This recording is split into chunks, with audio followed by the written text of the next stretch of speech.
Today, we dive into an investigative report by John Simon, dated December 29, 2025. This report explores the Housing Choice Voucher Program, commonly known as Section 8, and its deeper implications within the United States.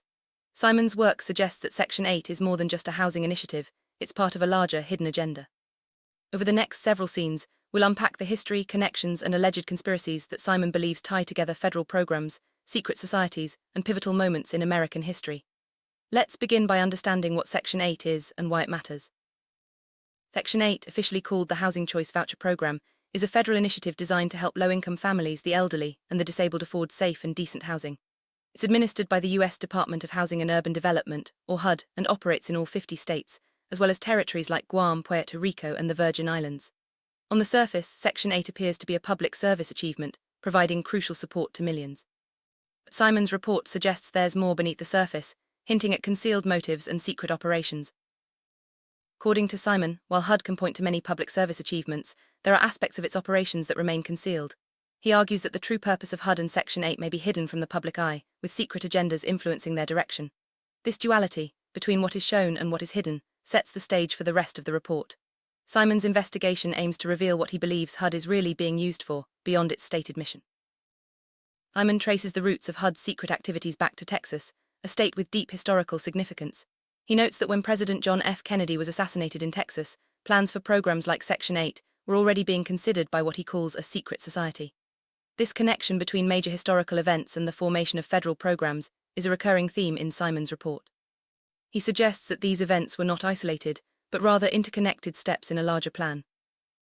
Department of Housing and Urban Development was officially created when President Lyndon B. Johnson signed the HUD Act into law on September 9, 1965. Simon points out that this legislative move was not just a response to housing needs, but potentially part of a pre-existing agenda. He believes that the timing and context of HUD's creation are significant, especially when viewed alongside other major events of the era. Simon draws attention to the 1963 film HUD, starring Paul Newman, which he believes foreshadowed the direction the country would take. He connects the film's release, his own birth, the JFK assassination, and the signing of the HUD Act as part of a timeline that hints at a larger orchestrated plan.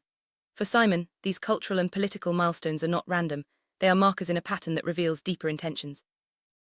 Simon intertwines his own life events with national history, noting that his birth, the JFK assassination, and the creation of HUD all fall within a few years of each other. He believes that these personal and national milestones are statistically significant, forming a pattern that supports his theory of a hidden agenda.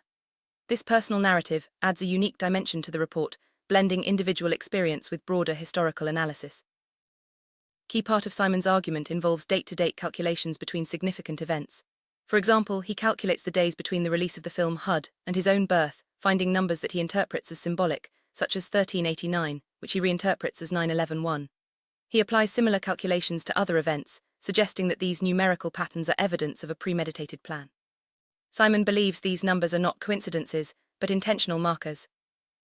Simon extends his numerical analysis to the 2000 Bush-Gore election, calculating the days between President Johnson signing the HUD Act and his own birthday in 2000.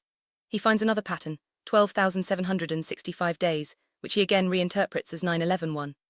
These repeated patterns, he argues, point to a deliberate design linking political events, personal milestones, and national tragedies. Simon continues his analysis by examining the days between President Kennedy's assassination and the Bush-Gore election, finding a total of 14,025 days. He interprets this as another coded marker, specifically 6240, which he links to other significant addresses and events in his life. For Simon, these recurring numbers are more than coincidences, they are evidence of a hidden structure behind major historical events. In his calculations, Simon notes that the number 501, which appears in his analysis, is the area code for Central Arkansas. He also connects this to Central Avenue in Montclair, California, and a restaurant called Rodrigo's. These connections, he argues, are not random, but part of a web of symbolic markers that tie together locations, events, and personal experiences. Simon asserts that the creation of the HUD Section 8 program was not a response to need, but a premeditated act designed to fit into a pattern of national tragedies. He links the program's timeline to two of the most influential domestic tragedies in American history, suggesting that these events were orchestrated to serve a hidden purpose. This claim forms a central pillar of his investigative report. Simon alleges that HUD played a role in his abduction from New York to Los Angeles in 1969. He also connects this period to the infamous Tate and Labianca murders, suggesting that these events are linked through a broader conspiracy. According to Simon, his forced relocation and the surrounding tragedies are part of a coordinated effort by powerful interests. The report continues. Simon presents evidence that he believes links HUD and the Federal Housing Initiative to conspiracy involving political control by a secret society. He draws parallels to similar forms of control seen in Germany during World War II. Simon claims that this political influence extends to states like Texas, California, New York, and West Virginia, but is not limited to them. Simon alleges that the US government, under the influence of this secret society, has engaged in the theft of citizens, wealth, intellectual property, DNA, and natural resources. He claims that even old or damaged money, meant for destruction, is part of this scheme. These allegations paint a picture of widespread corruption and exploitation at the highest levels. Simon's report also accuses both Republican and Democrat parties of rigging elections and manipulating the electoral process. He suggests that these actions are part of a broader plan to maintain control over the government and its resources. This claim adds another layer to the alleged conspiracy, implicating the entire political system. Simon links these national schemes to his own personal losses, including his forced move to Pomona, California in 1969. He connects this relocation to a broader pattern involving the church and state in Brooklyn, Dallas, Parkersburg, and Pomona. According to Simon, these moves were not coincidental, but part of a hostile takeover and a plan to use him as a scapegoat. Simon situates his experiences within the larger context of post-World War II America. He claims that the scheme against him began after the Japanese surrender in 1945, marking the end of the war. This historical backdrop, he argues, is essential for understanding the motivations and actions of those involved in the alleged conspiracy. Simon presents new evidence to support his claims, focusing on his move from 69 Driggs Avenue in Brooklyn to two specific apartments in Pomona, California, 1377 and 1363 Laurel Avenue. He adds these apartment numbers together, subtracts a C-note, a $100 bill, and arrives at the number 2640. For Simon, this calculation is another statistical marker that corroborates his theory. Simon argues that the statistical relationship between these apartment numbers supports his belief that his move to Pomona was premeditated. He claims that those involved in the scheme took everything from him, including his home at 6240 Malvern Avenue, and used him as a scapegoat for larger national tragedies like the 9/11 attacks. Simon details how he was sold the 6240 Malvern home in 1995-1996, only to have it and his family taken from him later. He describes this as part of a long-term plan to remove his self-sufficiency, business, and rights. The loss of his home and children, he claims, was orchestrated to isolate and abuse him over decades. Simon likens his experience to that of Simon of Trent, a historical figure used as a scapegoat in the 15th century. He claims that, like Simon of Trent, he has been marked and abused as part of a larger scheme. This comparison underscores the depth of his sense of betrayal and victimization. Simon claims that the conspiracy affected every aspect of his life, including his education in Los Angeles and his relationships with neighbors, classmates, and business associates. He alleges that even his marriage to Susan Green was part of the scheme, resulting in the theft of his children and further isolation. Simon revisits the significance of the apartment numbers 1377 and 1363, adding them to get 2740, then subtracting a C-note to arrive at 2640, which he reinterprets as 6240. He connects this calculation to his school experiences in Pomona, including his introduction to CC Sierra at Roosevelt Elementary and High School. For Simon, these numbers are symbolic markers of the ongoing scheme. Simon asserts that the scheme against him began in 1969 and continued through 2001. He describes physical evidence, such as an X carved into his neck and burn marks on his arm, as further proof of his role as a scapegoat. These physical and statistical markers, he argues, are part of a coordinated effort to isolate and abuse him. Simon details the physical scars he bears, including burn marks forming the number 401 and multiple scars from razor cuts. He believes these injuries are not random, but deliberate markers connected to his home address, Hollywood films, and US wars. For Simon, these scars are tangible evidence of the conspiracy. Simon connects the statistical matching of his home address to Hollywood films, suggesting that these connections are part of the larger scheme. He believes that these patterns are not coincidental, but intentional markers used to track and control him. Simon argues that the patterns he identifies also connect to major US wars and surrenders, including the end of World War II. He believes that these historical events are part of the same web of influence that has shaped his life and the nation's trajectory. Simon claims that a multitude of evidence, both statistical and physical, supports his allegations. He believes that the combination of numerical patterns, physical scars, and historical connections forms a compelling case for the existence of a conspiracy against him.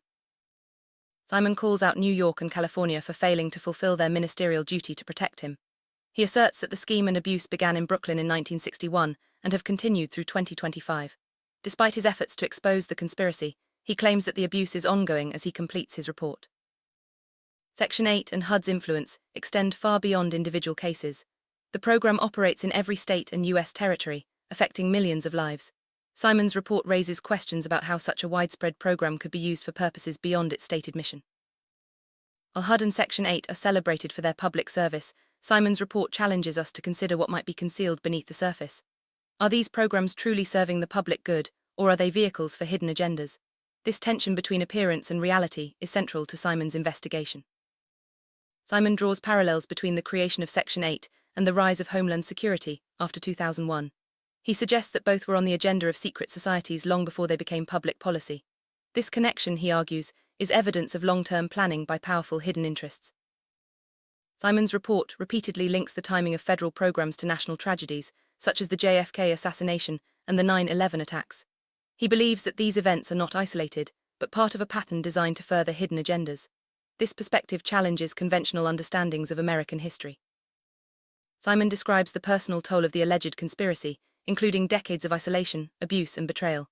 He claims that his life has been shaped by forces beyond his control, with each loss and setback serving a larger hidden purpose. Throughout his report, Simon emphasizes the significance of addresses and numbers, seeing them as coded markers in the larger scheme. He believes that these numerical patterns are used to track, control, and signal key events and individuals within the conspiracy. Simon suggests that even his education in Los Angeles was manipulated as part of the scheme. He claims that those he interacted with, neighbors, classmates, and teachers, were part of a network designed to isolate and control him, furthering the goals of the alleged conspiracy. Simon recounts how his marriage to Susan Green and the subsequent loss of his children were part of the broader scheme. He describes this as a betrayal that compounded his isolation and reinforced his role as a scapegoat within the conspiracy. Simon draws connections between his experiences in Hollywood and his education, suggesting that both were used to reinforce his role as a marker in the conspiracy. He believes that these experiences were orchestrated to serve the interests of those in power. Simon argues that the combination of physical scars and statistical patterns provides compelling evidence for his claims. He believes that these two forms of evidence reinforce each other, making his case stronger and harder to dismiss. Despite presenting what he sees as overwhelming evidence, Simon claims that authorities in New York and California continue to ignore their duty to protect him. He sees this ongoing neglect as further proof of the conspiracy's reach and persistence. Simon's report spans more than 6 decades, tracing a pattern of events from his birth in 1961 through 2025.